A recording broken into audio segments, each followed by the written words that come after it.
السلام علیکم. نن منګه د وایټامین D3 په حواله سره خبره کوو. وایټامین D چې منګه څه ته وایو، دا چې دی نو په ګولو فارم کې هم راځي، صحیح ده، کیپسول فارم کې هم راځي، هفتواري هم خلک استعمالوي، صحیح ده، او ډېر حساب باندې هم راځي، او ماشومانو دپاره پکې ډراپ هم راځي. دا پکې د ماشومانو دپاره ډراپ دي، صحیح ده، او دا پکې 50,000 انټرنیشنل یونټ دي، کم چې په هفته کې یو پیر استعمالیږي، او دا ډیلی حساب باندې هم خوړی شي، صحیح ده، دوه تیم په ډیلی حساب باندې خوړی شي.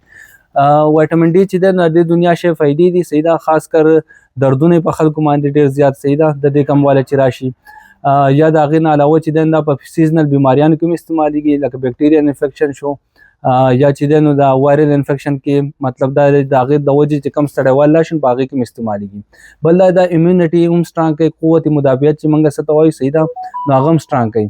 بل دا خبره دا چې دی نو کم چې سیروټونین دی، ډوپامین دی، صحیح شو، ګوډ موډ هارمون چې موږ څه ته وایو، صحیح شو، نو هغې ریلیز کېدو کې هم فایده ورکوي. د وایټامین ډي چې کله کموالی راشي نو سړي موډ هم معافي، یا چې دی نو د هغې د وجې چې دی نو ستړیوالی هم ډېر زیات وي. نو دا یو ښه وایټامین دی، صحیح ده، چې هغې د انسان په جسم کې ډېر زیات ښه رول لري. خو دا زیاتره ملګري چې دی نو دوی په خوراک په طریقه باندې نه پوهېږي، صحیح ده. دلته کې ما لیدل دی چې 70-80% خلک چې دی نو هغه په غلط طریقه باندې استعمالوي. مطلب دا دی چې د نقصان د فایدې نه زیات چې دی نقصان بیا دا ډېر زیات کوي.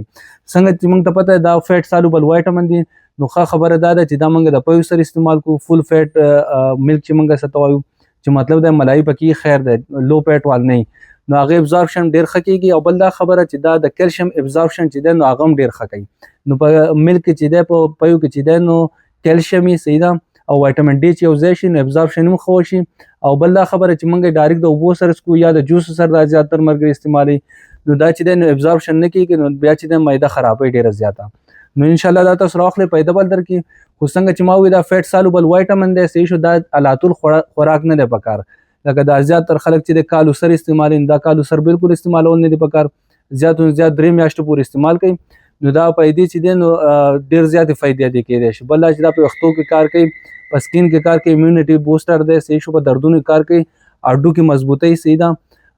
نو دا لازم راواخلئ، انشاءالله فایده به درکړي. بل دا خبره چې کم فرض کا د جوس سره موږ استعمالو، صحیح شو، یا چې دی د اوبو سره استعمالو، نه کې چې پیدا ورکړي، بیا چې دی نو ادې اکثر نقصان هم ډېر زیات وي، ځکه چې کیلشیم دپاره چې دی نو وایټامین ډي چې دی دا لازم دی. نو مطلب دا چې 2 فایدې حاصلې شي، چې موږ کله د پویو سره استعمال کوو، یا د زیتون د تیلو سره استعمال کوو، یا د کوچو سره استعمال کوو، د هغې ډېر زیاتې فایدې دي. د دې نه علاوه چې تاسو څه قسمه کوېسچن تاسو موږ ته میسج کولی شئ. مننه. السلام علیکم.